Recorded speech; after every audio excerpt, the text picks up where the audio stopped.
Let's make sure we have a massage ball, 2 blocks, a strap, blankets, all the things you normally like, but definitely massage balls, 2 blocks, and a strap.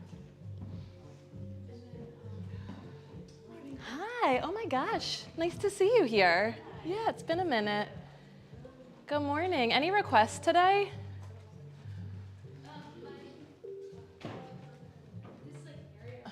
Right here. Yeah. Okay.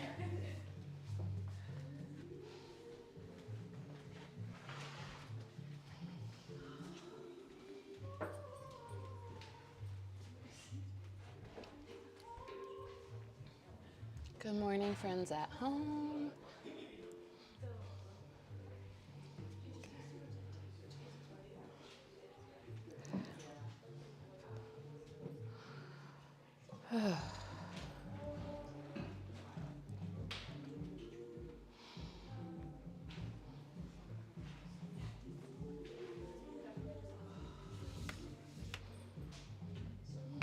Okay, for friends at home, Camden is running late. She'll be here. She said that she didn't realize St. Patrick's Day traffic is a thing. And are we really starting that early? They did yesterday. I know, I had a ballet makeup in Old City yesterday, and it took way longer to get there. Not I, my daughter. It took way longer to get there than I could have possibly imagined. I think.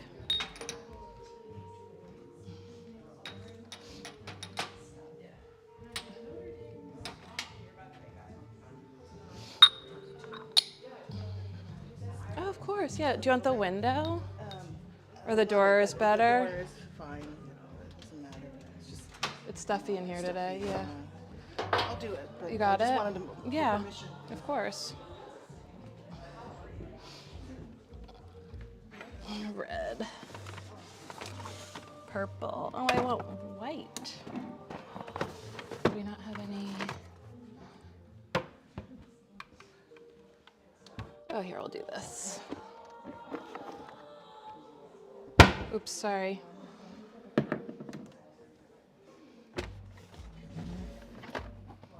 We'll get started in just a minute. I just want to set up the altar.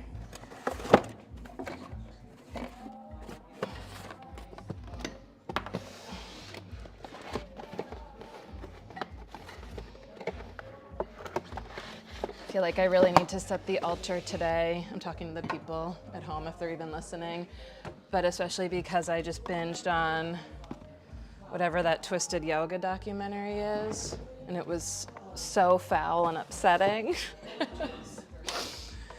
It's so bad. It's like so embarrassing.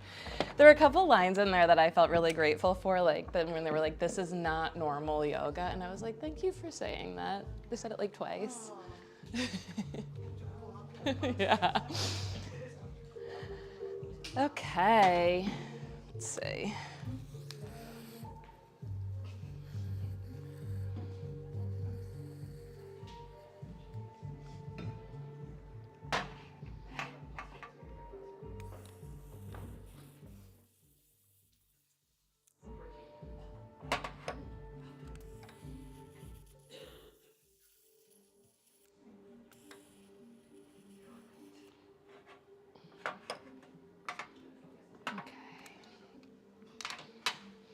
Okay. Ralph's Italian ices. Oh. Wow, does that get a lot of reaction when you wear it around? No, Really? yeah. But I don't wear it during like water ice season, you know? Yeah. Just like a sweater. Yeah. An Italian ice, I guess that's like a whole different culture than water ice. Yeah. I'm from Texas, so I have no claim to anything. Yeah, fair. You've been here a while though. You're enculturated. Okay, good morning.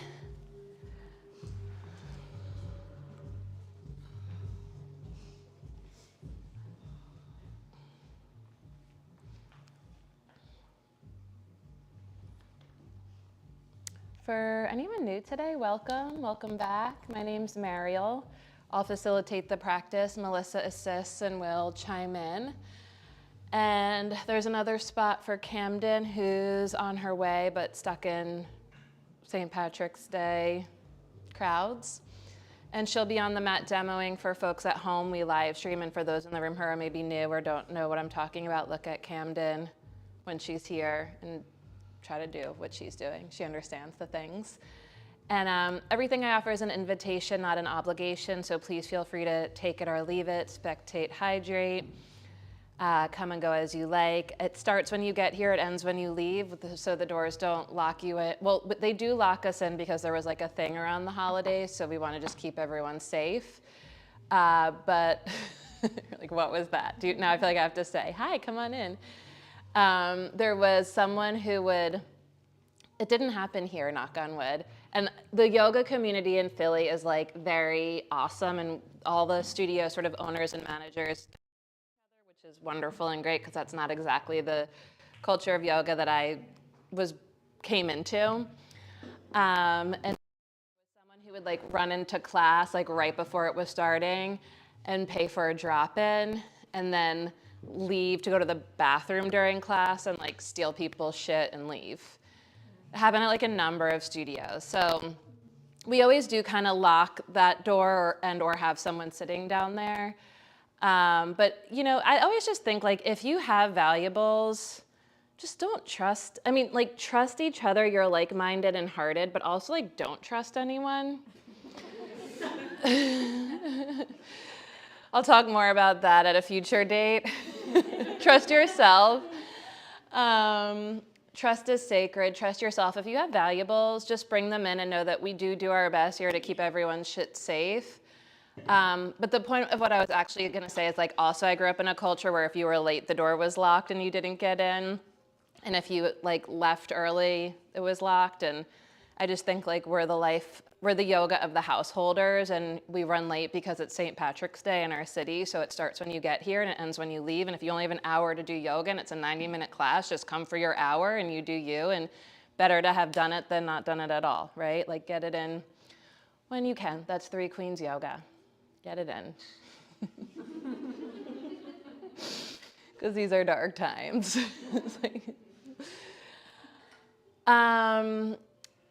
Next weekend's the spring equinox. I was just saying on Instagram this morning in a caption, not a live, because I'm still struggling with the live because I'm in my 40s. I don't know if that's an excuse. I'm on the edge of my seat for spring. Anyone else? Like, yeah. But then do you know what you know those like spring allergy headaches? Like when the shit becomes the sugar. I don't know, whatever. Anyway, I'm on the edge of my seat for spring, and next weekend we have a lot of programming around the spring equinox, and I really encourage you to join us on Friday night for our spring equinox renewal gathering. Two of my dear friends, Lynn Gallagher and Sarah Hummel, are two of our city's like most transformational healers. They are uplifting and intentional and positive witches that hide in plain sight. Facilitating our sort of little community spring equinox renewal gathering. And if you are feeling on the edge of your seat for spring, it's like really just an intentional way to cross that threshold and refresh and renew. And then Saturday, my dear friend DJ Silo is hosting a Bodies in Space intentional dance party. Disco light, DJ, sound healing, breath work, all the things. And on Sunday, we will roll into renewal. So if you're coming to class next Sunday, or if you want someone who doesn't do yoga to join you after class next Sunday, we're going to do full body self-massage with the massage balls. Full body self-massage, like right after this class next Sunday. If you're around later today, Elizabeth has a Harmonious Healing Crystal Singing Bowl sound bath at 6:30. That's included in membership for members, and you can do a drop-in if you're not a member. And next Sunday, Sarah? Where's Sarah? Sunday? It says Sunday, March 15th, Kids Yoga Fun Night. No, it's Friday the 20th. Am I looking at the wrong thing? No, that's right. Okay, so that's wrong. Yeah. Friday. Yeah, today's March. Today is Sunday. Yeah. There's no yoga today. Yeah, no. Okay, so next Friday, Kids Yoga Fun Night with Sarah. It's right on the internet. It's on the internet. Oh, and for folks here and at home, super exciting. Pop-up practice with John Vitarelli, like yoga OJ in Philly, 1 to 3 p.m. Sunday, April 12. Are we really talking about April? We're talking about April. Okay, so request for. That's what we got. Any other requests? That it wasn't me. It was something like that. This area, which is great with the massage ball, so we're gonna get in there. Any other requests? I take requests. It's not a speak now or forever hold your peace model. So as we dial into the fabric of the body, feel free to call it out or call me over. It could be a certain pose, class of poses, body part. Let's yoga. I love yoga so much, so much. And I made the mistake of binging on Twisted Yoga yesterday. It's really upsetting. Has anyone watched it yet? What's it on? It's on Apple TV. I mean, there's so much yucky things under the umbrella of yoga. And I'm just really glad that we're all here and we do this kind of yoga together, which is a reminder, like, always question everything. Question everything. Question everything and don't trust anyone. That's our yoga. And that the true teacher is within. And all the strategies of yoga are about, like, questioning everything. So we're not the kind of seekers that are here looking for answers. We're the kind of seekers and practitioners that are sharpening the mind in order to, like, ask the next question, to question the next thing. And that the physical practice of yoga is a practice of attunement. We do an alignment-based physical yoga practice that incorporates all the various limbs and practices of yoga into the physical, in case this is all you have time for as a busy householder. We do all of the 8 limbs of yoga within the context of our physical practice, and all of them are meant to help you attune to the voice of the true teacher, which resides within the heart of hearts, which is never further than the breath. And of course, we live in dark, loud time, so it can be hard to see or hear that voice inside of ourselves. And so we have a practice, a consistent practice, in order to just stay connected to that voice inside. Ultimately, the voice is within you. And yeah, I'm just going to leave it at that for today. I always like to invite you to begin your practice by making yourself as comfortable as humanly possible. Again, everything I offer is an invitation, not an obligation. That's really important to remember and remind yourself. It's an invitation, not an obligation. And we begin by making ourselves as comfortable as humanly possible. You can sit tall if that's in your practice. You can sit back against a wall if that feels better, or you can totally lay down. And it's just giving ourselves the time it takes to arrive and settle, to notice where you are and how you are. Look for the breath. And just by turning your awareness to the breath, notice how naturally the breath begins to deepen and expand. The entire physical practice of yoga is first and foremost in service to the breath, to the gift of life that fills us, enlivens us, surrounds us, and connects us to all that is. It fills us, enlivens us, surrounds us, and connects us to each other and all that is. And as you begin to deepen your breath in and out through your nose, the breath pours in and down into your seat, your roots, your ground of being. It fills you up. And as you exhale, let the outer body soften and settle. Just becoming more sensitive and receptive to the energy that fills us, surrounds us, and connects us as it flows in you, as you, through you, from you. And as you turn the light of awareness into the currents of the breath and trace the currents of the breath with the light of awareness, the breath ignites the heart. And the indwelling light of the heart, the splendor of the heart where the voice of the true teacher resides, has an opportunity to inform, illuminate, and inspire the faculty of the mind and the agency of the body so that your own thoughts and actions more clearly reflect and reveal the voice of your own heart, the light of your heart. Deepen the breath deepens you, the breath pours in and down, fills you up, ignites the heart center, and the indwelling light of the heart emanates from inside out, illuminating the mind and the body, and emanating beyond the surface of your skin, as far and as wide perhaps as you can possibly imagine. On your next breath, bring your hands to heart center. If you're seated, you could do Anjali Mudra, like a prayer gesture. If you're reclined, I like palm over heart center, your breastbone. It's a gesture of sincere self-reverence that acknowledges and honors the voice of the true teacher, never further than your heart, which is never further than your breath. And it's a gesture that places this aspect of yourself before you as a guide for at least the time we spend together. And we'll set the tone for our practice of yoga today by sharing the voices of our hearts and the sound of one collective Om. Please feel to join into the sound or just let it wash over you. Deep breath in.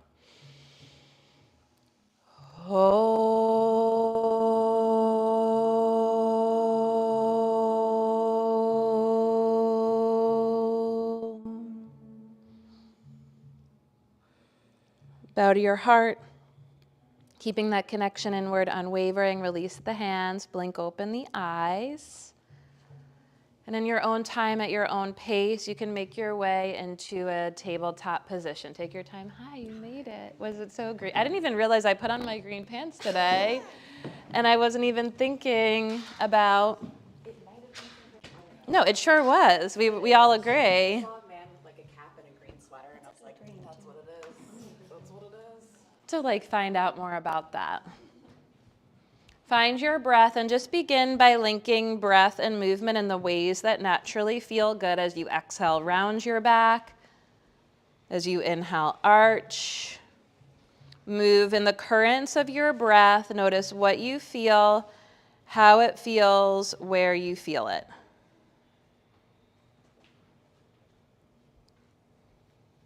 Notice what you feel, how it feels, where you feel it. Just a reminder, we're in the year of the fire horse now.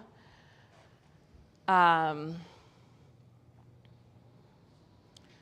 so this year we intentionally practiced the cultivation of stability and movement in our bodies. What it feels like to occupy stability, to spend time in the stables and the stability, and what it's like to move with graceful action and movement, wild and free. We'll meet in downward dog. Take your time.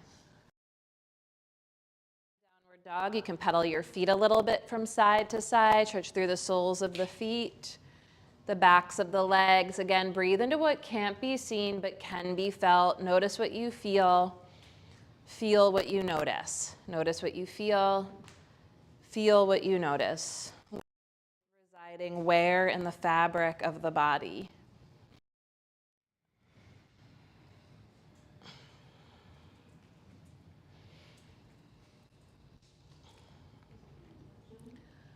On an inhale, float the right leg high to the sky, look between the hands, exhale, step it through to lunge, back heel to the ground. Inhale for warrior two. Take your time in the setup, stretch your stance. So walk your back foot back. Draw the shoulder blades together, and as the shoulder blades draw to the midline, extend through the lines of the arms and each finger. Look over your right fingertips. Find your breath and linking breath and action. As you inhale, pull your feet towards each other. Reach your left fingertips like you're trying to touch the wall at the back of the room. And keeping that, bend the front leg way deeper. Try not to lean over the front leg as you bend into the front leg. Keep reaching back. This is the best nail color ever. Is it okay to touch your wrist? Love that. Now bend deeper. Feel the difference? Bring your right forearm to your right thigh and reach the left arm. And as you root through the back leg, from the back hip, stretch through the left waistline, the left arm, elbow crease, wrist, palm, fingertips. Bottom shoulder, that's your right shoulder back. Anchor the right butt cheek down. Yeah, like wrap, like from the low back, wrap your right butt cheek underneath you. Squeeze the right heel in, guide the inner right knee open, and with the right back turn open. Good, inhale, warrior two. Woo! Exhale, touch the floor, downward dog, pedal it up, side to side. The soles of the feet, the back. Just notice that through the right leg. Find your breath. On your inhale, float the left leg straight up and back behind you. Look forward. Exhale, catch your lunge. Back heel to the ground. Inhale for warrior two. Pause, feel both feet on the ground. Take your time in the setup. Stretch your stance. And then the tendency when we look over the left fingertips and bend into the front leg is we like lean forward. We tip forward over the left leg, which causes too much stress, strain, tax on the front leg. So if you reach back through the right arm, like you're trying to touch the wall, hold the hand, reach for the hand of the person behind you, you'll feel the torso come more into center towards the back leg. And then as you pull the feet towards each other and reach back, you can bend the front leg deeper. It's a lot easier. Guide the left, like squeeze the left heel in, left forearm to left thigh, sweep the right arm overhead, belly breathing through the nose as you go. So the breath is deep and steady and smooth and slow from bottom to top of the inhale and top to bottom of the exhale. And as you inhale, the center expands and you hug the center by hugging the feet to the midline. And as you exhale, the center contracts and you expand the center by pushing down and out through the legs, stretching through the right waistline, the right arm, the right fingertip, slide the left shoulder back, wrap the left butt cheek under and turn towards the sky. Flip the palm to the sky. Inhale, warrior two, bend the front leg one more inch and then touch the floor. Downward facing dog, pedal it out. Now it's early, but notice what you notice, feel what you feel. If you in fact feel a little bit more spacious and or grounded through the legs, that's an indication of an effective hip opener. On the inhale, float the right leg, can we float the left leg high to the sky, look forward, exhale, step forward. On the inhale, reach up, stretch up, crescent lunge. And as you exhale, big step forward to standing tall mountain, both feet on the ground, huge breath in, exhale, hands to heart. Interlace your fingers, press your palms forward, and then hug the shoulder blades together behind you. Hug your feet to the midline to bring a little more engagement through the legs. Try not to press the knees back, think kneecaps up more than back. And then start to press the palms towards the sky, extend up through the index finger knuckles, and pull the pinky fingers towards the floor behind you. Look towards your belly, slide the rib cage back, then the skull back, then the arm bones back. We in? If you're right next to your neighbor, you can stagger and then extend your arms to the sides. Either like out and down to the sides, and then either take a strap or interlace your hands behind your back for a shoulder stretch. Hug your feet to the midline, think kneecaps up more than back, shoulders back. Look towards your belly to take the ribs back, the shoulders back, then the head back, and reach the arms back and up, back and up. And then right at your edge there, energetically try to pull your hands apart. Belly breath. Gently release. Whew. Inhale, reach the arms forward and up. Left hand finds the right wrist, reach up and over to the left. Breathe into the right waistline. Slide the ribs back, the head back, the arm bones back. And then step your left foot a little bit back behind you, just straight back. Oh, inhale, reach up through center. Right hand finds the left wrist, reach up and over to the right. Ground through the left leg, look towards your belly, slide the ribs back, the head back, the arm bones back. Breathe into what can't be seen but can be felt. As you root through the left leg, lift the right heel, just step the right foot a little bit back behind you. See if that helps you get a little deeper into the side waist hip area. Inhale, reach up through center. Exhale, hands to heart. Deeper breath in, long. Feel both feet on the ground. The hands, and as you inhale, reach the arms forward. Exhale, bend the legs, fingertips tap the earth. Stay deep in the legs. Make your feet hips width apart and parallel. Good. And as you bend the legs deep, reach the arms forward and up, biceps by the ears. Shift your weight into your left foot. Lift the right heel up, right heel to right butt cheek. Pause, knees in line with each other. Reach the right leg straight back. Lift the right thigh high. Good. Ground the right foot. Big breath in, crescent lunge.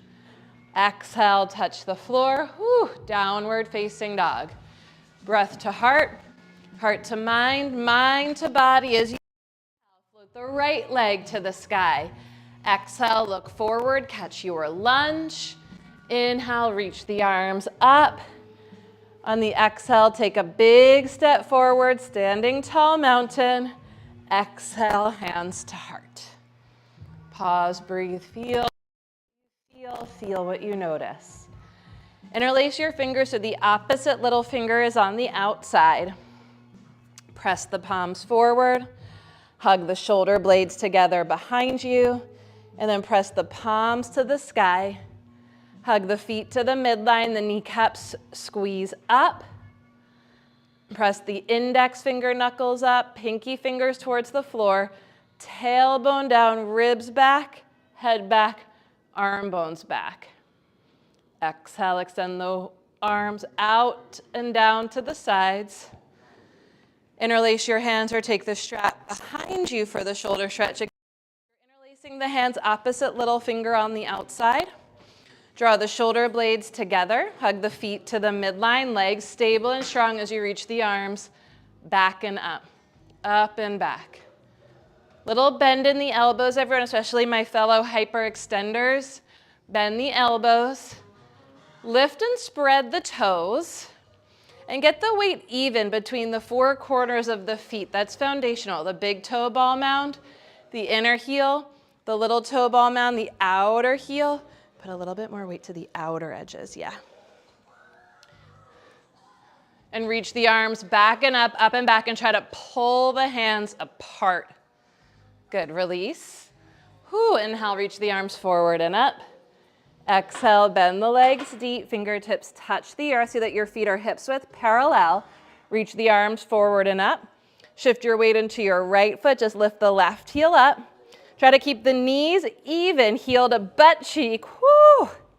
Reach the leg back, lift the ceiling with your back thigh, and then plant the foot. Inhale, crescent lunge. Exhale, touch the floor.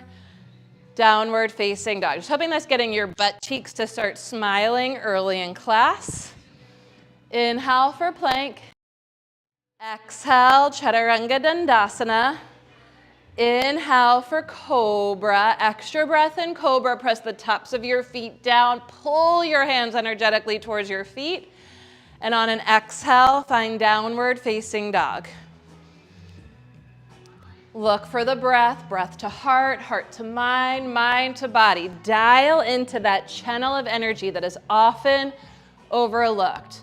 Light of awareness to the breath, breath to heart, heart to mind, mind to body. Here in the gift of conscious breathing embodiment, as you inhale, float the left leg to the sky. Exhale, catch your lunge. Inhale, reach the arms up. And on your exhale, big step forward to balance on your left foot.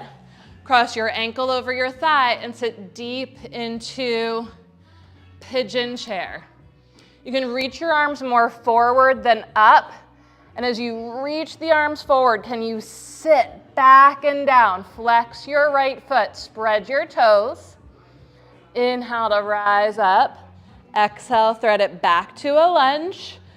Both feet on the ground, big breath in, reach up. Exhale, plant the hands, downward facing dog. Was that the zone that we requested? On the inhale, float the right leg to the sky. Exhale, catch your lunge. Inhale to reach the arms up. On the exhale, follow your breath. Big step forward to balance on your right foot. Cross ankle over thigh and sit deep into pigeon chair. Flex the left foot. Spread the toes. Reach forward. I was even doing this in the back of the room, like interlace the hands like I'm holding on to something. And this interlacing of the hands out in front of me is imparting more stability, which allows me to sort of sit back and down. And are we in the zone? Inhale, rise up. Exhale, thread it back to lunge. Big breath in, both feet on the ground. Exhale, plant the hands, downward facing dog. You can stay here, rest in child's pose, or let your breath carry you through the linking vinyasa this time in the style of you, wild and free. Let the breath carry you. Linger where the breath shows you to linger. Let the breath guide the light of awareness into the fabric, into the corners, into the shadows. Light the unlit corners with the breath. We'll meet in downward dog. Take your time. Adho Mukha Svanasana, downward facing dog. On the inhale, float the right leg to the sky. Exhale, catch your lunge. Back heel to the earth. Inhale, warrior two. Find your breath. Push your front leg straight, but try not to lock the knee. Think kneecap up more than back. Then right fingertips to the floor or a block or outside your front leg. Let's have everyone go inside. Let's bring the block inside the front leg, left hand to hip. Because I know that like triangle pose is a hamstring opener, but in order to really effectively access the hamstrings, we have to open the hips. So bear with me here. Left hand to left hip. Bring the right block like more towards the left edge of your mat in front of you, okay? And as you lean forward, walk your back foot back. A lot of you could go wider here. It actually brings the floor closer, both legs straight. As you bow forward, think like a forward bend. Take your butt back. Feel the groins deepen. Nice. When the groins go back, your pelvic floor is opening. That, my friends, is the foundation of the hip opener. Can you feel that? Into that space, anchor the tailbone. And then do you feel a little bit of a lift, a tone from pubic bone to navel? This is a hip opener. Now look towards your pubic bone, your navel, and feel how the ribs slide back. Keep the ribs back. Now take that left shoulder blade to the spine. Feel the left shoulder go back. Can you start to walk the block back just until you feel the right shoulder blade slide back towards the spine? Okay, start to lean back over the shoulder blades, but don't let the pelvis come forward. Think hips back, ribs back, shoulders back, head back, and then reach the left arm straight up to the sky. From the core of the pelvis, root down through your legs, creating stability, being the source of your own stability. From the core, from the depth of your being, push down through the legs. And lean back over your shoulder blades. Gorgeous. Exhale, touch the floor. Downward facing dog.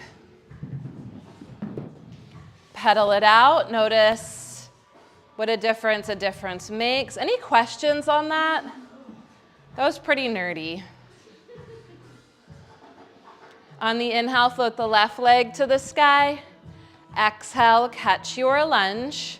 Spin the back heel to the floor. Inhale for warrior two. Ankles more than less wrist width apart. When you push your front leg straight, Think kneecap up more than back, and then just see, are my ankles wrist width apart, or should I walk my back foot back to stretch my stance? It'll bring the floor closer when you bring your left fingertips to the block in front of you. Right hand to right hip. So when we take the block behind us, basically like the pelvis, when we reach back, the hips and pelvis push forward, which hardens the groins and narrows the pelvic floor. When you take the block in front of you, the groins can go back, which opens the pelvic floor. Then the tailbone has a space to root into. And from the core of the pelvis, as you push through the legs, slide the ribs back, the shoulders back, the head back, and unfurl the top arm like a fern in spring. Lean back on your shoulder blades. One more belly breath. And on the exhale, touch the floor. Downward facing dog. Can everyone feel that in their bodies, or would it help? Because we want that action actually in every pose. I hope that's like more good news than bad news, but maybe it's both. It's helpful to see.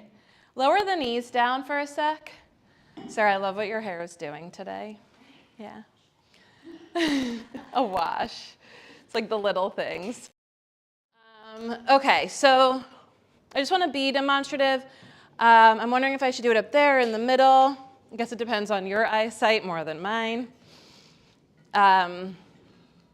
So a lot of times in this pose, and I think it helps to see it from both sides. And feel free to like come up close if you're not in a place with a good view.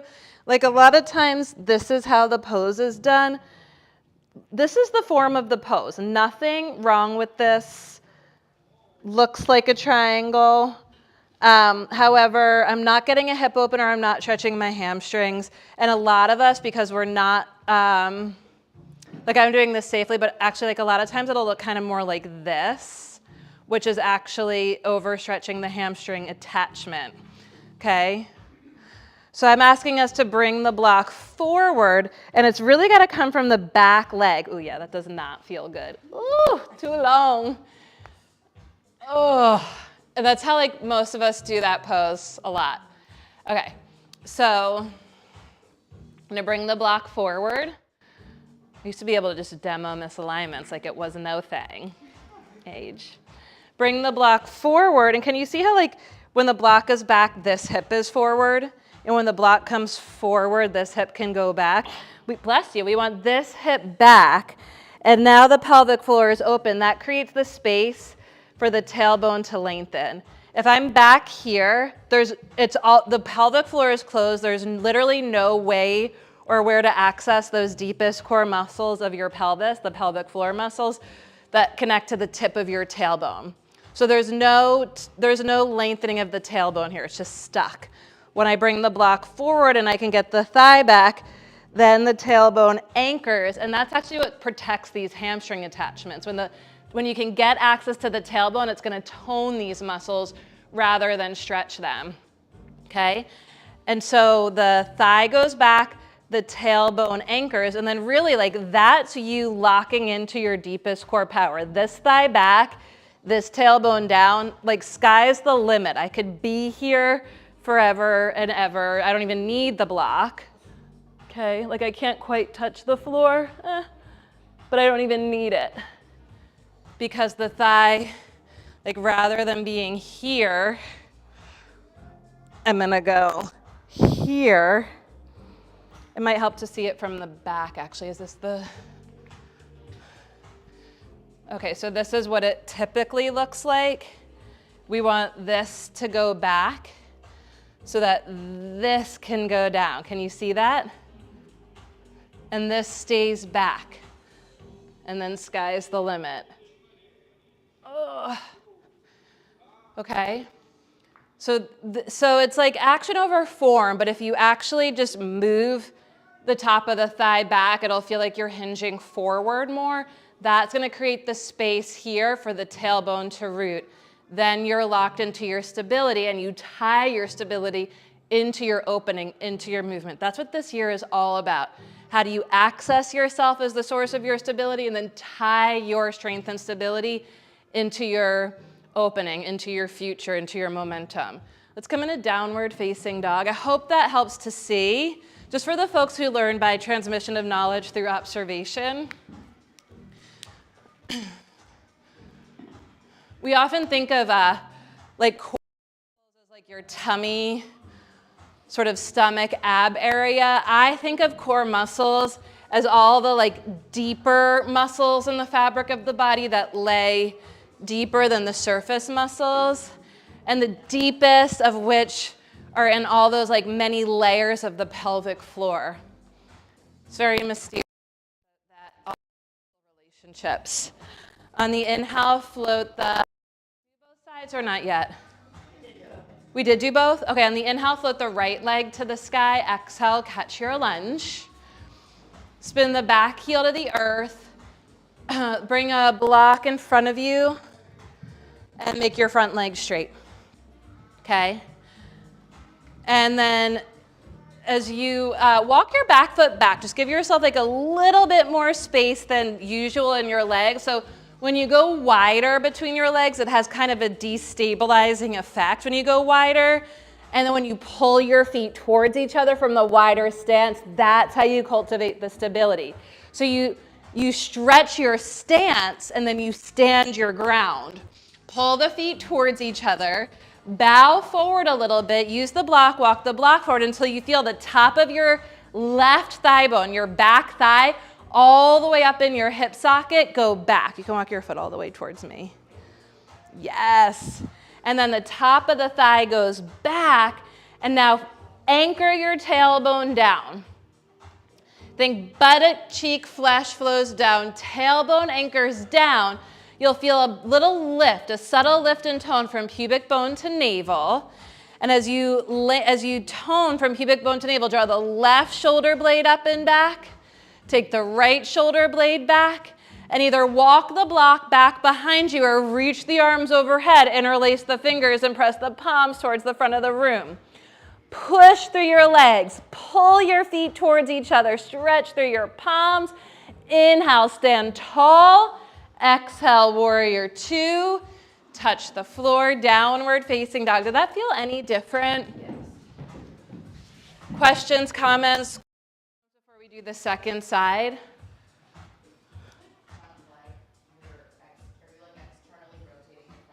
Yes. Internally rotating the back leg, externally rotating the front leg, always in every pose.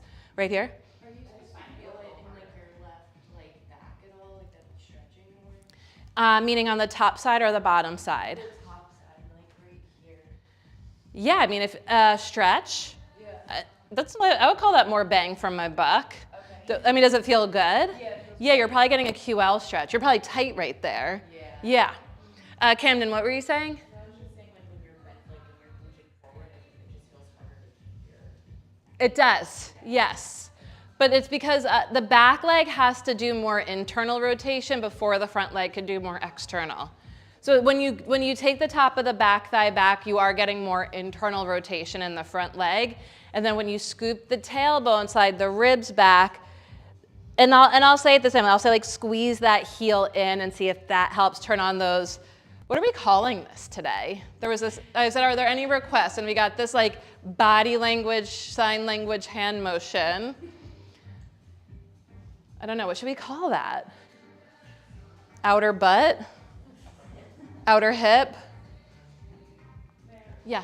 How about bringing your kneecaps up without hyperextending? Like, Yeah. I have a really hard time. Like I don't even know if I can without hyperextending. Well, if you're lifting your kneecaps up, you can hyperextend, and if you're hyperextending, you cannot lift your kneecaps up. Yeah. Okay, one more tip on that then. For the hyperextenders, this is what because I couldn't feel that, I think, for a long time, it took me many, many years, dare I say decade, or maybe, not decades plural, but maybe a decade, to find my tailbone and my kneecap lift. So one of the other things that I like in triangle pose is like, since you have this block here, if you can like lock into your stability from your deepest core muscles, meaning like not your joints, but like this thigh going back and the tailbone down, Then wedge this block into the calf muscle. Come where you can see. So this thigh's going back, tailbone going down. And as I wedge this block into the calf muscle, I can push my thigh back, but I cannot lock my knee. So for the hyperextenders, that's really awesome. Does that make sense? Okay, second side. I think should we take it from downward dog?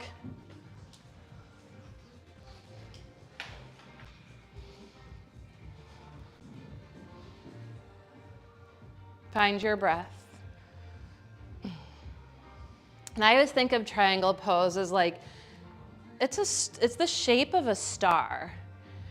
And when you really like get all the nuances of the biomechanics of the alignment, just like how the body can dial itself into optimal alignment, it gets super bright, like a star that shines across galaxies. On the inhale, float the left leg, thank you to the sky. Exhale, look forward, catch your lunge. Back heel to the ground. Block in front of you, left hand to the block, push your left leg straight. Stretch your stance by walking your back foot back and turning your back toes in. Hinge forward at your hips. You can walk the block forward for more stability until you feel the top of your back thigh go back. And now let's everyone micro bend the front leg and wedge the block into the meatiest part of your calf. Okay? On the flat, like so that it's like on its angle. Yes. Okay, and now with the leg micro bent, you wedge that block in there. Top of the back thigh back, right hand to the right hip. Draw the right shoulder back. Squeeze the left heel in. Guide the inner left thigh open and push into the block. Tailbone down, ribs back, shoulders back, head back. Maybe the right arm unfurls. How are we doing? Right thigh back, tailbone down, squeeze the left heel in, press into the block. Maybe interlace your hands overhead, and as you push through the legs from the depth of your pelvis, the ground of your being, extend through the spine, the crown, the fingers. Inhale, rise up, bend the front leg, warrior two. Touch the floor, downward facing dog. How was that? I love this stuff. I wish it didn't do so many bad things in the world. Just have your wits. Always have your wits. Right leg through to lunge. Actually, yeah, that's fine. Right leg through to lunge. Lower the back knee down. Bring your blocks high inside your front leg. Pad the back knee if you like, as needed. And then bending the back leg, let's find the left foot with the left hand.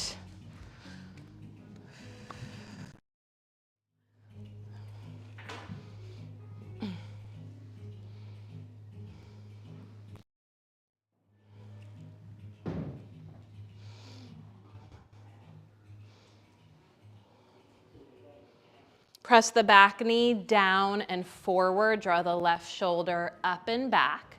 Notice if you're sort of dropping into the front leg. And if your weight is more in your back leg, take your butt back, like you're moving towards child's pose. Take your butt towards your back heel. Good. And then bring your right hand to your inside your ribs back, your shoulders back, your head back. Nice, Sally. Okay, this is great. Take this towards your heel. Yes, more. Yes. And now your ribs towards your back heel. Does that feel different? Keep that. And it's fine to walk your foot in if that feels more stable. Okay, we're not going to let this go forward. We're just going to bend the front leg. Think top of the thigh towards the heel. How's that? Okay. Gently release. Take it back, downward dog.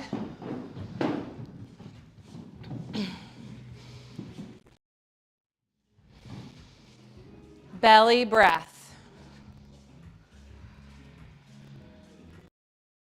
Left leg through to lunge. Bend the back leg, right hand for right foot, low lunge, thigh stretch. Did you get that stretch on the second side, or was it tighter on one side? Yeah. Yeah.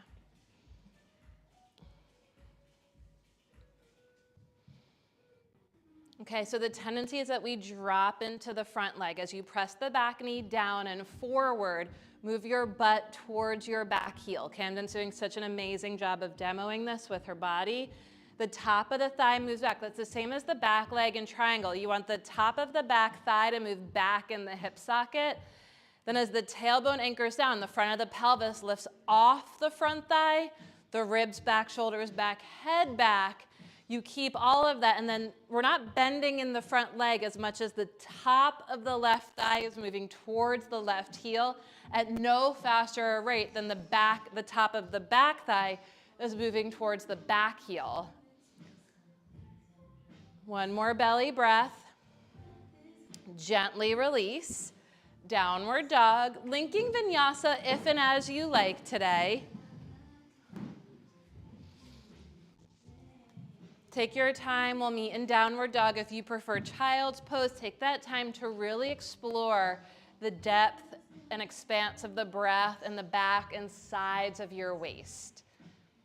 Wherever you are, however you choose to be, the key to a linking vinyasa, which means, like, vinyasa just means to place in a particular way or to place in a special way. We place the light of awareness on the currents of the breath.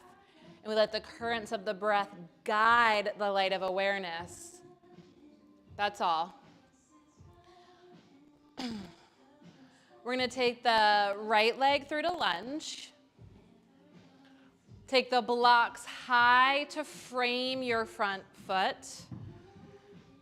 Press the inner edge of the front foot down. Bring your right hand to your right hip crease. And as you lift the back knee and thigh up to the sky, think of it this way. So we could straighten the leg just by unbending the knee in front, but instead of just unbending the front knee, can you lift your back thigh up and back and up and back until the front leg is straight? Front leg straight. Pull the right hip crease back to the back of the room. And as you pull the right hip crease back, here's where it's going to get in there. Inner edge of the front foot stays rooted. Pivot your back heel to the floor on the left, not to the right, to the left. Yes, we in. Pull the right hip crease back. Breathe into what can be felt. So your back heel is going to the left, not the right. It's called Goofy Parsvottanasana. Both legs straight or straight-ish, as straight as you can. Take this heel the other direction, my love. Yes, that feels a little different. Okay, lift the back heel high. Bend the front leg. We're in lunge. Lower the back knee down. Let's walk the back knee back a smidge and then heel toe your front foot all the way over to the left side of your mat. Put the block down low, right outside your front foot, low block, and then very slowly you're going to lower your shin onto the block. Okay, so the block, you're going to place the block on its lowest height right outside your front foot. Your front foot is now towards the left side of your mat. Walk the back knee forward or back as needed to lower your shin onto the block. And now as the shin lands, tuck your back toes and get more weight on the outer edge of your back knee. More weight on the outer edge of your back knee and breathe. Tip to the left more. Tip more weight to your left leg, not onto your right leg. More weight to the left leg. Is it okay to touch? Like that. And plant the hands, take it all the way back, three-legged dog, right leg high to the sky. Open your hips, foot high five to the right. Keep the left armpit lifting. Inhale the leg long. Exhale, square the hips, float the right foot down to meet the left foot. And let's take the left foot through to lunge. Blocks high to frame the front foot. And lift the back thigh up and back to straighten the front leg. Left hand to left hip crease, pull it back. Press the inner foot down as you pull the left hip crease back and pivot the back heel to the right. Goofy Parsvottanasana. Breathe into what can't be seen but can be felt. As you inhale, the belly expands. As you exhale, the belly softens.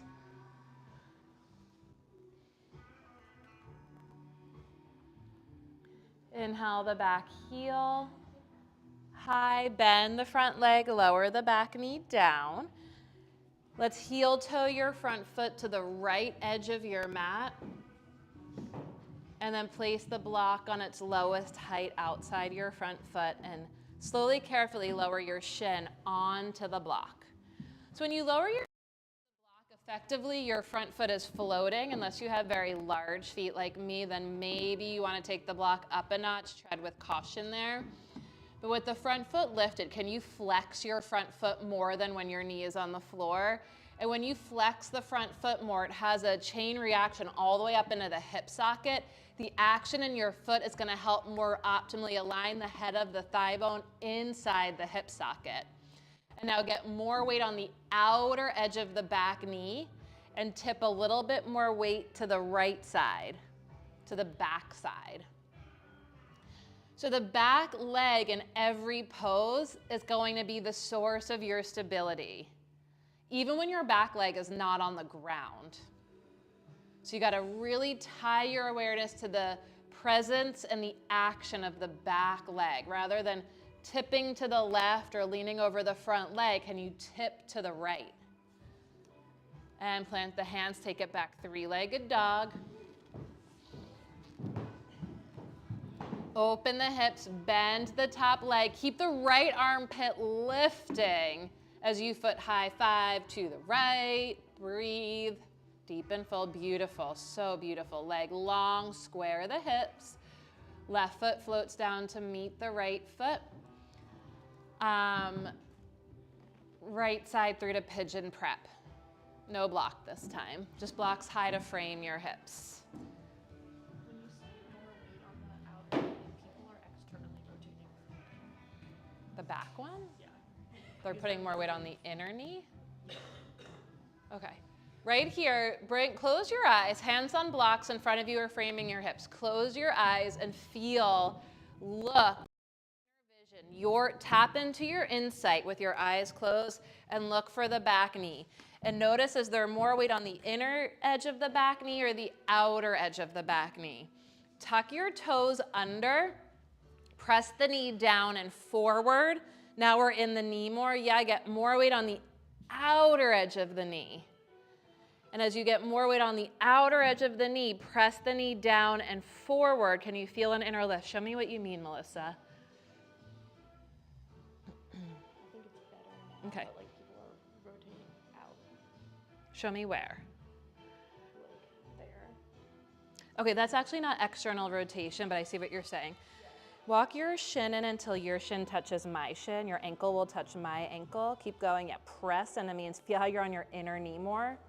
Keep pressing into me and get more weight on your outer knee. Yes, keep pressing into me. You got it. Pull the knees towards each other. Feel the inner lift. So you're not sitting on your front hip here. If you're sitting on your front hip, you're not on the outer edge of your back knee. Bend the back leg, and with your left hand, find your left foot. You're going to pull your knees in so much that you feel an inner lift, and then your back leg more. Your back leg is the source of your stability and strength. Press the back knee down and forward to lift up your front hip. And if you can keep it, reach your right arm to the sky. You tie your strength and your stability into your opening. Beautiful. Belly breath. Press the back knee down and forward. Reach the right fingertips up. And as you exhale, carefully release. Take it back to downward dog. Elizabeth, you can get way closer to the floor there. Do you know this? In that pose that you just did, like your back knee can walk back probably about 12 inches at least. We'll look at it. Lower the knees down. Question. So it's the same action as in triangle pose, it's just a totally different perspective. And Melissa was pointing out a really good point, like, again, just transmission of knowledge through observation. I don't know if this is on camera. Thank you, I guess that's why you're really cute top today. Bless you. So, show it this way. So this is not the pose, okay? This is weight on the inner edge of the back knee and the front hip. We want to get more weight on the outer edge of the back knee. Again, so this is the same as triangle pose. It's taking the top of the back hip back in the hip socket. Can you feel the difference? I mean, feel the difference. Can you feel the difference? Can you see the difference?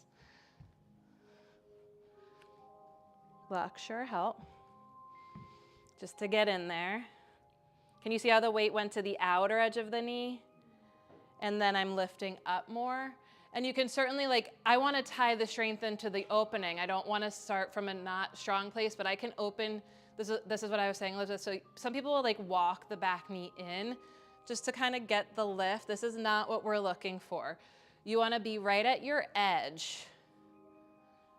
Not here. That's not an edge. That's a collapse. We want the hips square and lifted. And then the back knee can inch back. Okay? Oh, like that. Does that make sense? Hips more square. About how far out your front leg, like sometimes it feels like it's kind of in front of me and sometimes it feels super far out and I Yeah. don't know which one is right. So we don't, unless there's a knee thing going on, you don't want this knee right in front of you this way. We want the front foot more in line with the opposite groin and this knee wider than the hip. So that's gonna be like the most accessible, just like knee a little bit wider than the hip. Trying to think what view to show.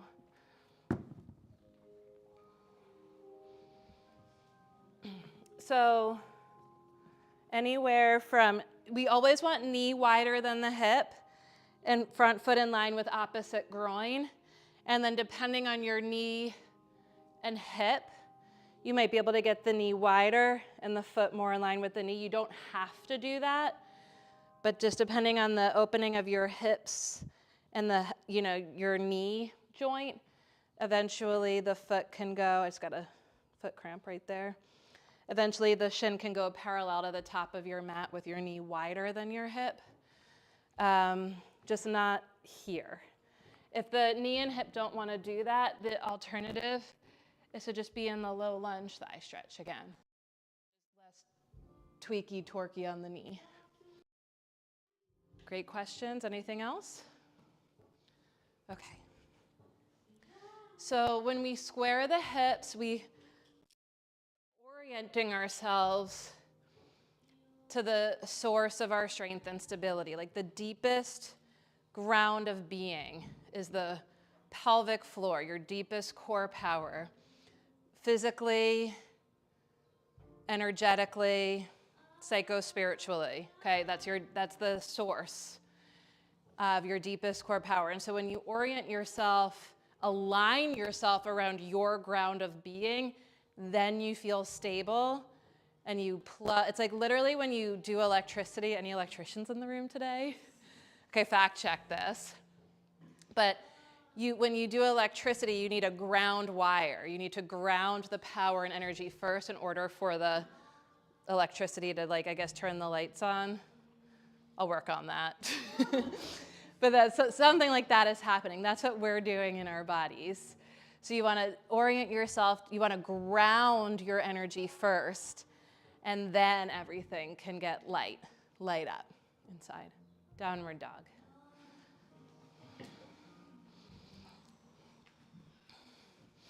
I find it like super embarrassing to think that lives on the internet somewhere now.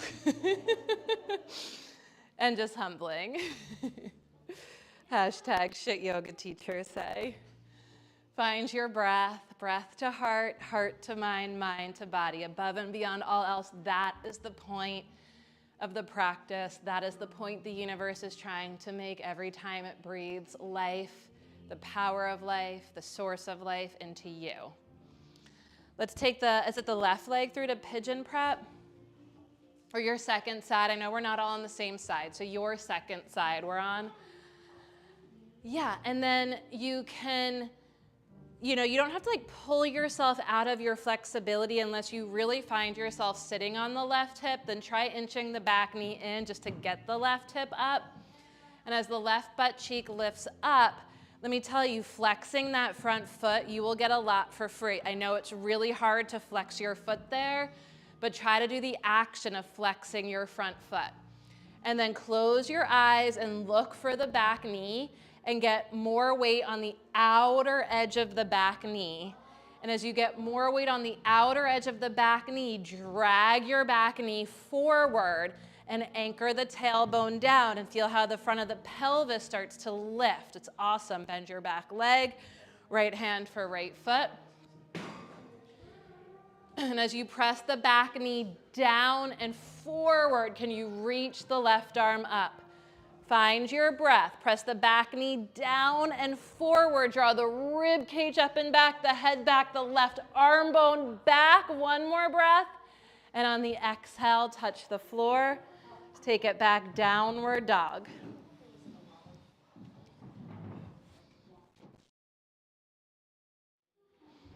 Breath to heart, heart to mind, mind to body. Inhale for plank. Exhale, lower in the style of you. Inhale for cobra, cobra dog or up dog with 1 or 2 extra breaths here. Press the tops of the feet down so much the inner knees and thighs lift, and then the tailbone anchors and you press the hands down, in and back. Gorgeous. Exhale carries you to downward dog.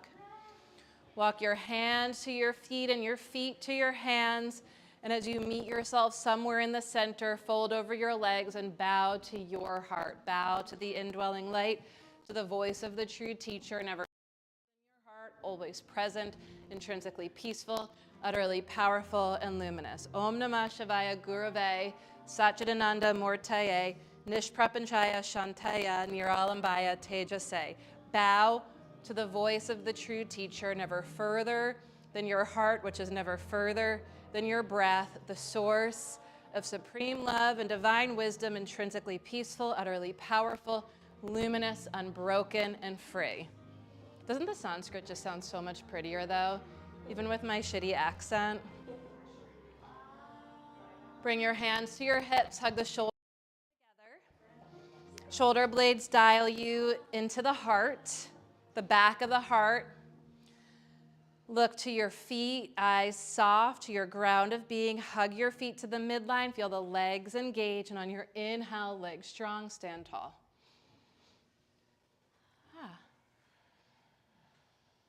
Can shake it out. Okay, I did want to do things at the wall today, and we are far less people than last time, which sometimes I wonder, was that the wall last week? You think? Because we went to the wall, less people came this week? Oh, no. Okay. Yeah. What? Oh, all the yogis are wearing green and day drinking. I forgot. I wasn't invited. Okay, let's go to the wall. And I'm hoping that since we're less people, we can be comfortable at the wall. And if so, then like bring your stuff and we can stay there. If it feels crowded, then I will give an invitation to come back to center. Okay, so I want it to feel comfortable and spacious, and if it doesn't, then we'll come back to center. It was tight last week. We could fit someone back there. Okay, so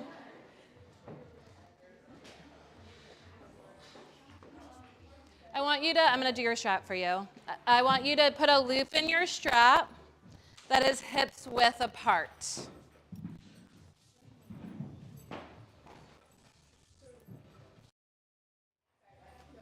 And if you need help getting your strap that is efficient, and Melissa and I will help. By hip, like maybe your more or less. And when you pull on it, it should not come apart. You might have to adjust to your hip bones, not mine. What? Yeah, me and Melissa are gonna help with the loop. Let's just help with the loops. Yeah, you're fine there, Camden. You can probably you can probably stay at the plexiglass if you want. Let's try it. Like, I'm trying to remember how this is designed. There's like some wooden parts here that you could, yeah, like with one leg. We're not doing handstand. We're gonna do one of my favorite poses called, no, it's not one of my favorite. Sorry. We're gonna do one of my favorite poses called shoulder stand. You have to help big. Your hips width, so way less, like not like mom jeans and not like Britney Spears day, like frontal hip bones. But my favorite way in, so Sarvangasana stand is not often well, tons of time to go into it, but I think of this as like a springtime pose because it's a pose called plow pose, which makes me think. Plow pose is like from shoulder stand when your feet go overhead. And this is a pose very popular in yoga classes when a teacher gives that cue to like any other final poses, movements, or adjustments you want to make, and people just like throw themselves in shoulder stand or plow pose. Incredibly, I don't want to say reckless, but potentially injurious on your cervical spine. Really, like if everyone back here, this is a very educational class today. I don't know what's gotten into me. I guess it's like Saraswati season in the spring. She's the goddess of like knowledge. So you feel these bones here that protrude. That's the bottom of your cervical spine. Those protrude because of our forward head posture. They're not supposed to. There's actually supposed to be, your neck is supposed to curve in and up. It's not supposed to be flat or popping out. And then in our culture forward head posture, we go to do shoulder stand and we're bearing all of our weight on that bone. Shoulder stand is not called C6 stand, it's called shoulder stand. And when your shoulders up and back and together, now try to touch, do you feel that bone popping out in the same way? It kind of went in, right? So that's the part of our body we want to stand. So like shoulder stand is really like bridge with the legs off the floor. And I love to do that at the wall as an inversion. So the supported shoulder stand inversion at the wall is my favorite pose. You're gonna come on to, what side of your mat is that in relationship to? Is that your left side of your mat? Okay, great. Put the strap aside for a moment. I just want to show you where we're going, and then we're going to do a bridge pose, a real bridge pose. So it's going to be a little bit up and down chaos because we have to align with the rest of the world. Sorry. You're going to sit on the left edge of your mat and scooch your tushy all the way to the wall. And then when you roll onto your back, you should be more than less on the middle of your mat with your butt at the wall, legs up the wall. Let's start there. So I'm just going to like give you the mechanics of it.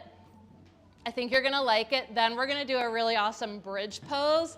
And then we're gonna do that same bridge pose back in this if we have time. We have all day, right? It's a workshop, it's training. No, it's not.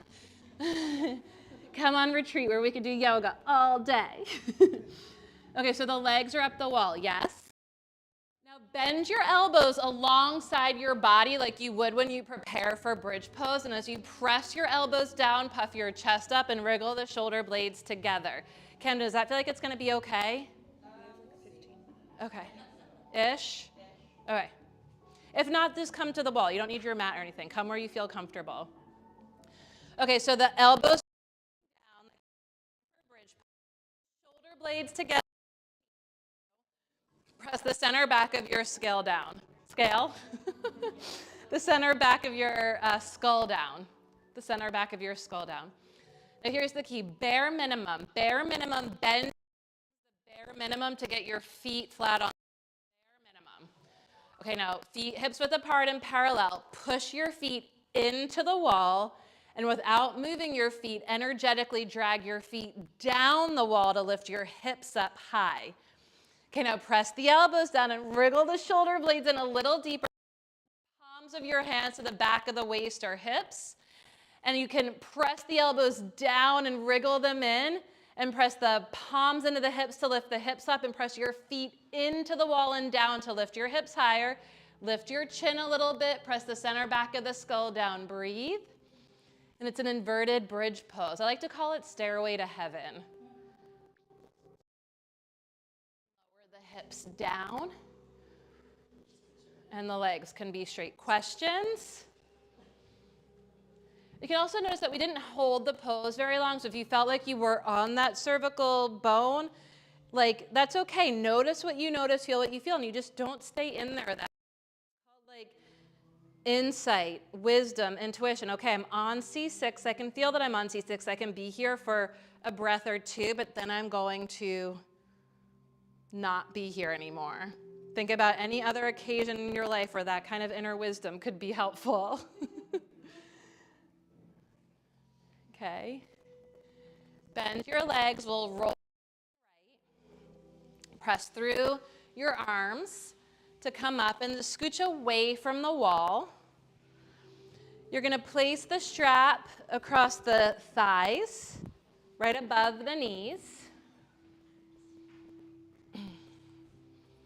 So your strap, have an imaginary strap here.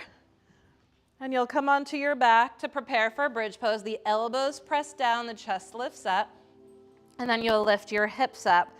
And I always love to bring the palms here to rest on the midsection to find and feel the rise and fall of the breath and the palms of the hands. We want to press the center back of the skull down and wriggle the shoulder blades in so that there is clearly no vertebra. Not one part of your spine is on the floor.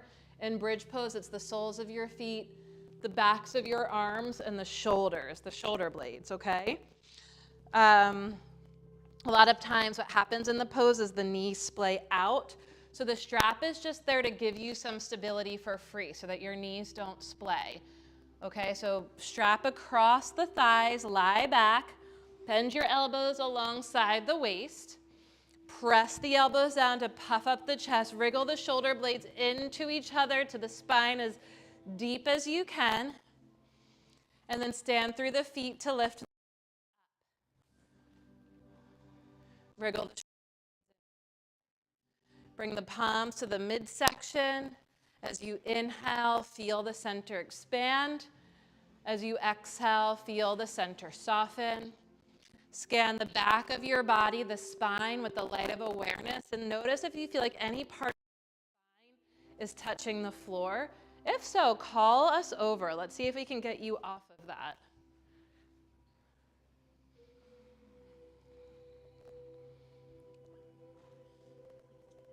Okay, I'm sorry. I went way over today. I went over with the too many.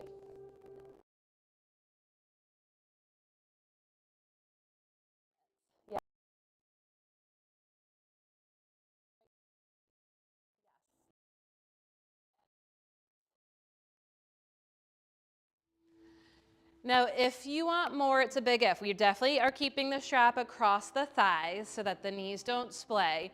If you want more, you can angle your blocks at the Urdhva Dhanurasana, or you can bring your hands to the floor at the wall for Urdhva Dhanurasana, or we're gonna do one more bridge pose, okay? Urdhva D if you know it and love it. Any questions on the strap? Okay, knees, feet right underneath the knees and feet hips width apart. And when you press the knees out, it should feel taut. The knees can't go further than hips width apart when you press the knees out.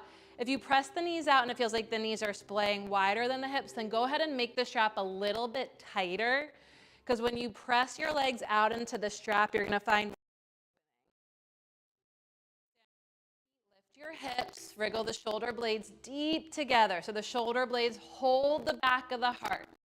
Stability, right in the back of the heart.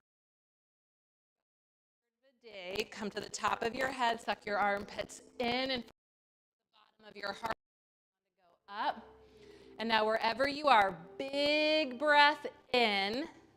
And as you exhale, press your thighs into the strap to go deeper. Big breath in, press your feet down and forward and your thighs out. And on an exhale, lower. Okay, undo the strap. And just bend, take the strap across the ball of the right foot, make your left leg long. Just a little counter pose. Really press the bottom heel and the in thigh to the ground. Think of your back leg in triangle pose or a low lunge thigh stretch. And your thigh moving back here is your bottom thigh moving towards the floor. That's the priority. Good. And float the right leg down to meet the left leg. And bend the left leg in. This is just like a counter pose for the low back. Before we go into legs up the wall, which is kind of a deep forward bend. It's considered a stage 1 forward bend, but you have to kind of go to an extreme. Straight, press the heel, inner knee, inner thigh to the ground. Yes, the inner thigh. Is it okay to that? Were you the one who did this thing? Did you go like this in the beginning of class? No. Who did that? You okay there? And then release that leg down. Scoot down, tushy to the wall at the edge of the mat, long edge, and then roll onto your back.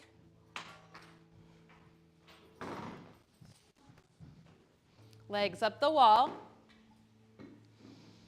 Okay, so do you feel like you got a little deeper into the upper back in your bridge pose or we're going same connection to the upper back. Yeah, powers between your legs right there. Love that placement.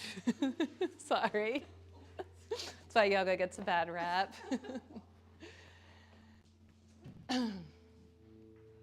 Wriggle the shoulder blades together. Press the elbows down to lift the chest up. And of the shoulder blades, make an altar for the heart. Press the center back of the skull down, shoulders together. And as you press the elbows down, like you're preparing for bridge pose, palms to the midline, fingers to the sky, bend the legs the bare minimum to get the soles of the feet to the wall. And as you press the feet into the wall and energetically drag the feet down, lift the hips up. And wriggle the shoulder blades in deeper and bring the palms to the back of the hips, the back of the waist. Wriggle it in. Maybe bring the palms a little higher towards the back of the waist. Lift the chin. Press the center back of the skull down. Bring the elbows in a little closer. If you can interlace your hands and press the knobs to the floor. To the floor. Shoulders down. And whether your hands are on your back or hands are interlaced, legs straight up to the sky. Bring your hips more over your shoulders. Yes, press the foot at the wall. Press it in and down to lift the hips higher. But the foot is just staying straight up to the sky, not overhead, straight up. Okay, now that foot to the wall, the other leg extends straight up, not towards the floor overhead, just straight up from the hip socket. And the foot at the wall, press it into the wall and down to lift your hips up. Good, and now either that foot comes back to the wall or both feet to the sky. Flex the feet. Try to lift your hips higher. And then feet to the wall and butt to the floor. Legs up the wall, or if you need a little bit more space, feel free to scooch a little off the wall so the legs can bend. What do you think of that way into shoulder stand?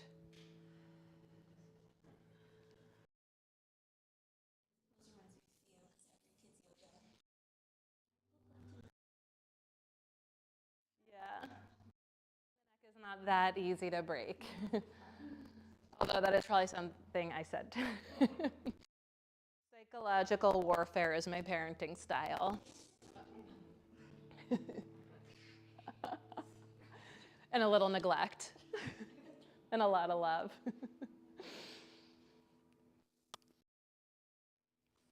Belly breathing, legs up the wall. Enjoy your breath, the altar of the earth.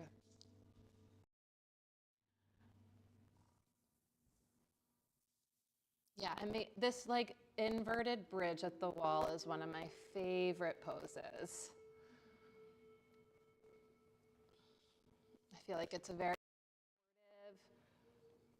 supportive way to be in an upside down heart opener, which is a great practice for everyday life. 2 or 3 more of the deepest, fullest belly breaths that require the least amount of effort.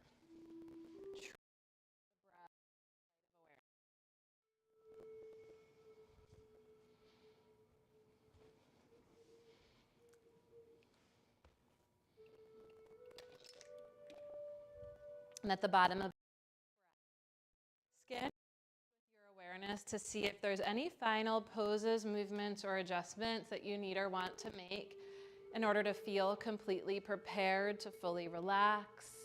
If you love legs up the wall, you don't have to change a thing.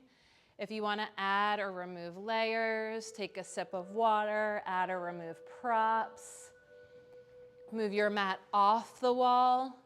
Take your time now to prepare yourself for a final resting place. And in that transition, maybe some happy baby, maybe a supine twist and then a happy baby. Always best to end with something symmetrical.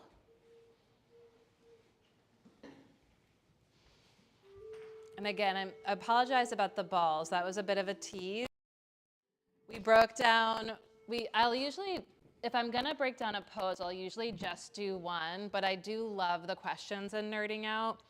So because today's class was like a little bit more workshop-y around the pose, we don't have time for the balls. But if you know and love the balls and would rather use your Shavasana time to roll, please roll. And otherwise, we'll do the full body next Sunday after the 10:30. Take your time, scan your body, allow your inner vision, your insight, your inner wisdom to reveal to you what's appropriate for you in your practice in this moment.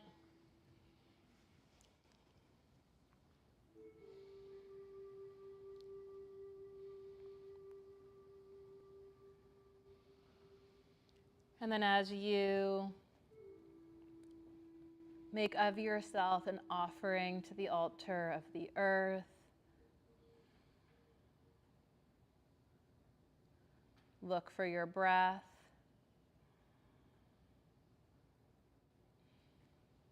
And allow your breath to hold your vision.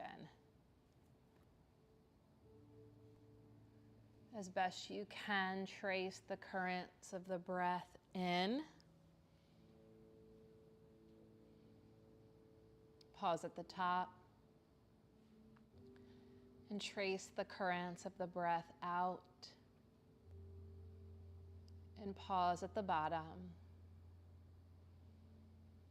And if it helps to stay focused, you can repeat to yourself internally, breathing in, breathing out.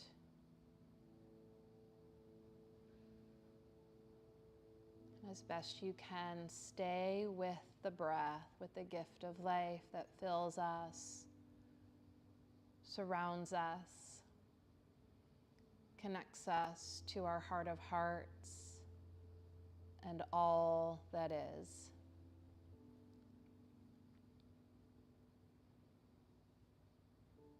Breathing in, the breath ignites the heart.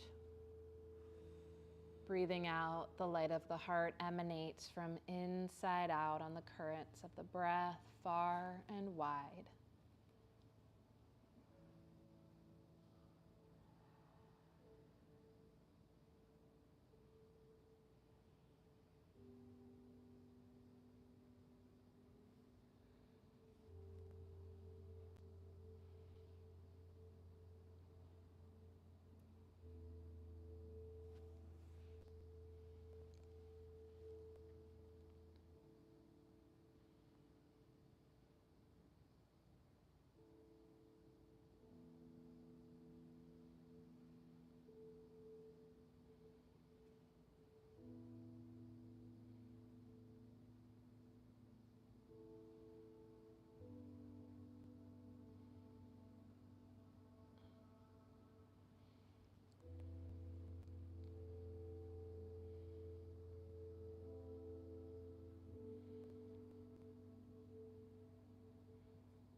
Invite a deeper breath in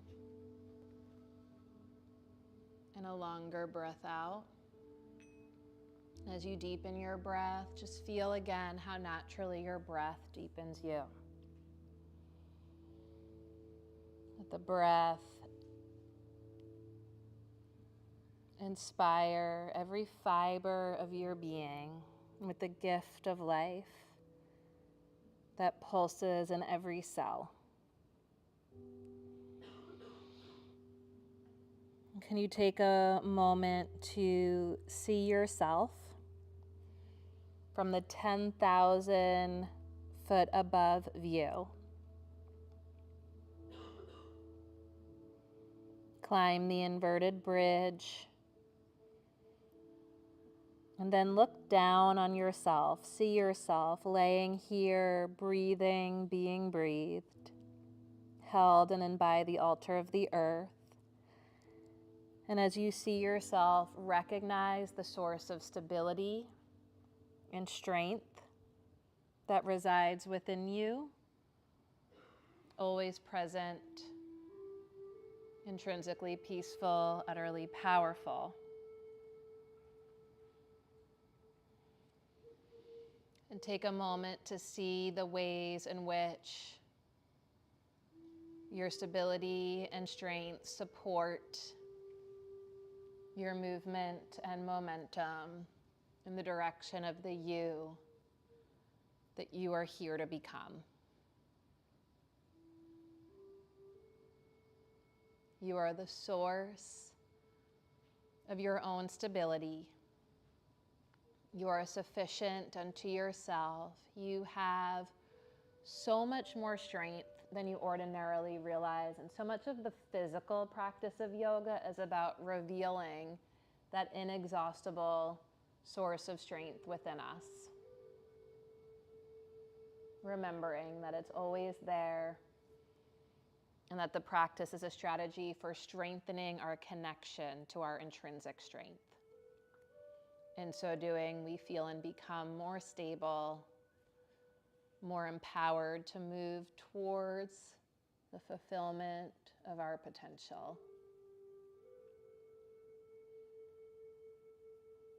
Let the spirit that you are begin to gently awaken the body that you have, wiggling your toes and your fingers, stretching through your arms and legs. And as the spirit that you are awakens the body that you have, let the body that you have embrace and affirm and adorn the spirit that you are, literally wrapping yourself around yourself. For this is, and you truly are, the gift of life. We also have cough drops up here, if that helps.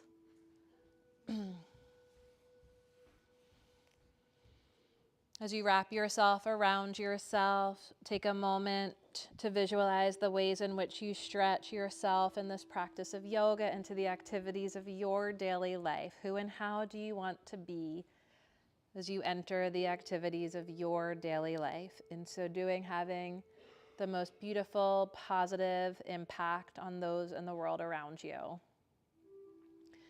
And then rolling to one side, let's press through strong arms. We'll meet in a comfortable seated posture with the eyes closed and the hands folded before the heart in Anjali Mudra.